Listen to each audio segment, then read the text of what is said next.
Beautiful sunny day out of the wall. It is pretty cold. That's Tassie. So today we're going to be covering this, rolling it up in black first, and then I'm going to do a big bacon. So I brought the socks to match. Some of my bacon socks, and we'll see what we can get done today. Let's go. Just opened my paint and realized I didn't bring a stir stick, so probably gonna need something. So I'm gonna go looking for an actual stick, old school. Yes, how perfect is this? Just a stick. It's gonna be great. Here we go. Beautiful.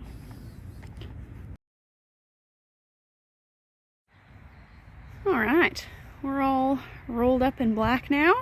So I'm gonna put this stuff away in the car because it's kind of hard to carry everything.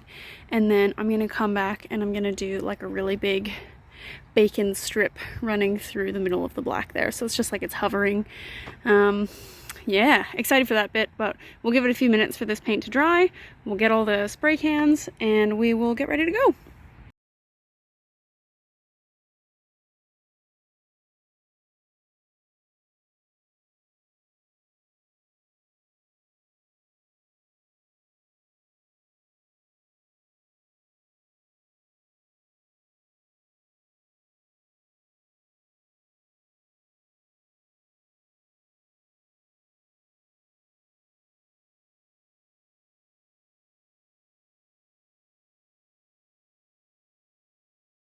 We're back, day 2. It was supposed to be one day, but when I came back from lunch yesterday, there was a rugby game on, so I had to leave. The back of this is a rugby club, so there was lots of people watching, and it just felt like it would be rude to start spray painting over top of their head. So that's okay. I just watched some rugby, which was nice, and I came back today. So we did this half of the bacon this morning. It's like the groundwork is there, but it still needs the glistening surface on top. So that's already done on that side. I'm going to do it on this side. I've just been doing that with a Posca marker. The scale of this piece of bacon means that without stenciling, like it would be really hard to get those little details. For me anyway, I'm still beginning. So Posca is easy and it can be really crisp and it's kind of nice. I like to switch to markers, so it's a bit of fun. So we'll do that and we'll see how realistic we can get this bacon to look.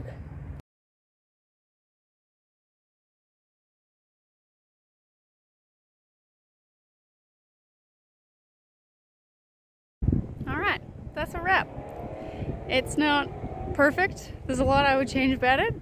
I had some challenges, like the one red, the dark red was transparent, so I was kind of fighting that a lot. And the Poscas are, I don't know, different. I haven't used them before. I would have loved to do it all in spray paint, but I'm just not precise enough, I think, to get that kind of fine detail with the spray paint. So I think I'm pretty happy with how it went. It's yeah, it's a first go. So I'll flip it around and I'll show you up close.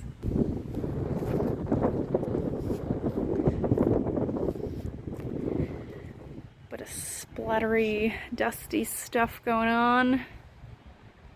Just some Posca layered under different layers of paint, just to give it a bit of depth, push some of it back, some of those highlights. But because bacon's so shiny, a lot of the highlights were pretty crisp. So this isn't actually a white Posca, this is technically ivory, so it's off-white, just to make it a little bit less jarring against the bacon spray paint. I think that helped. I think it's my writing's not very good. I've always been good at painting, bad at writing. So this is as bad as neat as I get. I can't write nicely like these guys. So I'll do my best, but yeah, it's not always neat. Yeah, so the red here, this deep red was the one I was struggling with. It's pretty transparent. When it's thick layered on, it's quite dark. And then when it's a bit thinner, it's like this nice cherry red, which I actually really liked, but it's streaky. Like you can see every layer of paint on it. So your application has to be like perfect to get it that transparent. And I'm not there yet in terms of control. So yeah, I didn't know that about that color. So that's something that I'll hopefully remember next time I use it. It's called Bordeaux Red by MTN 94. And yeah, I've heard that about some of the 94 colors, that they're a little bit transparent sometimes. It's the same with oil colors, some of them are transparent, so it's not something that I'm unfamiliar with, but just switching from oil paints and brushes to the cans is like, you know, a learning curve. So that adding transparency in there kind of threw me for a loop. I struggled with that a bit. And then there's lots of oranges in there. Like when I selected the colors, it looked really orange creamsicle-y. You've got this is like a nice light peachy orange. This is a beige together, very orange creamsicle. And then there's this like tangerine kind of orange. I think it's called Mars Orange. 94 as well, they all are.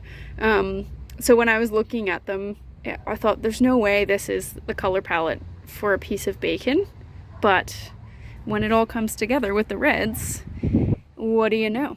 I would have said bacon is pink and white, but this was red and orange primarily. So yeah, it's just those fun things you get when you're painting. You learn things aren't the color you thought they were.